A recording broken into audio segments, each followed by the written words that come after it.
जिंदगी कभी बोझ लगती है तो कभी चमत्कार। क्या हम ही इसके राइटर हैं या हैं सिर्फ एक किरदार?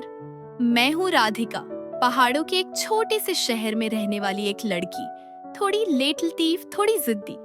कुछ अच्छी आदतें भी होंगी तो वो आप बताना। लो, मिल गया आपको मेरी डायरी पढ़ने का बहाना। आज सुबह उठ के देखी कि सब सोफा रूम में बैठ के बातचीत कर रहे हैं, जोर जोर से हंस भी रहे हैं। आज बाबा छुट्टी पे थे तो पुरानी कहानियां डिस्कस हो रहा था। मुझे कॉलेज जाने का मन भी नहीं था। मैं भी वहीं बैठ गई और कहानियां सुनने लगी। टॉपिक उठा मामा जी के लास्ट विजिट का।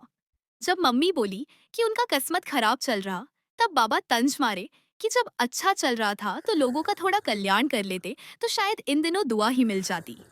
वो पुराने किस्से सुनाने लगे। तब मामा की शादी नहीं हुई थी और ना ही नौकरी लगी थी।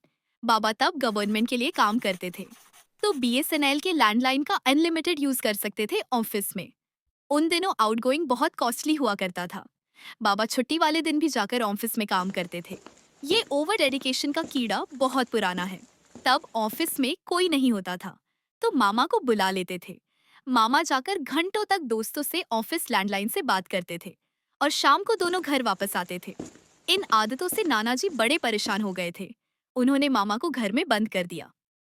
पढ़ाई के लिए फोर्स करने लगे और 6 महीने के अंदर ही मामा जी की नौकरी लग गई। MTVI यानी मोटर व्हीकल इंस्पेक्टर। गाड़ी के नंबर प्लेट और लाइसेंस के रिलेटेड कुछ जॉब। मामा बहुत चीजें घर लाने लगे। सब खुश होते थे, नानी, बाबा, मम्मी, सब। बस नाना जी चुप रहते थे। एक बार बाबा मामा जी के पोस्टिंग एरिया में घूमने गए। ऐसे कैजुअली चलते चलते मामा जी ने बाबा को पूछा कि क्या तुम्हें बड़े होटल में खाना है? बाबा ने बोला उनके पास पैसे नहीं है। मामा ने बोला पैसे किसको चाहिए?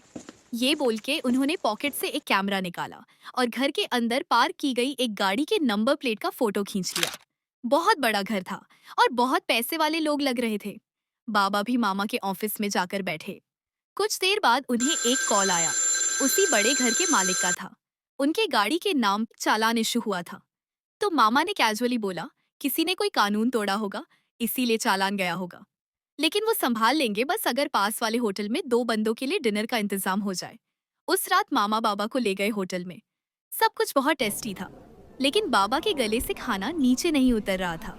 जब बाबा वापस आए तो नाना जी ने उन्हें पूछा कि क्या उनका शक सही था। उन्हें मामा जी के खर्चे और सैलरी का हिसाब उल्टा पुल्टा लग रहा था। बाबा चुप रहे। कुछ दिन बाद मामा नौकरी छोड़ के वापस आ गए।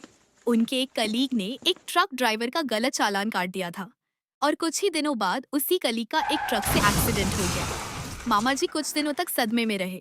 फिर उन्होंने लॉ की डिग्री लेकर ट्रैफिक लॉ से रिलेटेड केस लड़ने की कोशिश की। इतना अच्छा नहीं चल रहा, ऐसा मम्मी कहती हैं। लेकिन बाबा कहते हैं अपने हक का एक बूंद भी अच्छा होता है। दूसरे के हिस्से के सागर से भी पेट नहीं भरता। खैर, मुझे मामा जी से कुछ खास प्रॉब्लम नहीं है। उनके बेटी और मामी जी से थोड़ी प्रॉब्लम है। वो कहानी किसी और दिन के लिए रखते हैं। बाकी आज का दिन बड़ा रूटीन ही था। बस ऐसे कहानियां सुन के मजा आ जाता है। आप लोगों के घर में भी तो होंगी कुछ ऐसे कहानियां। करिए शेयर कमेंट बॉक्स में। मैं चलती हूँ सोने। Good night.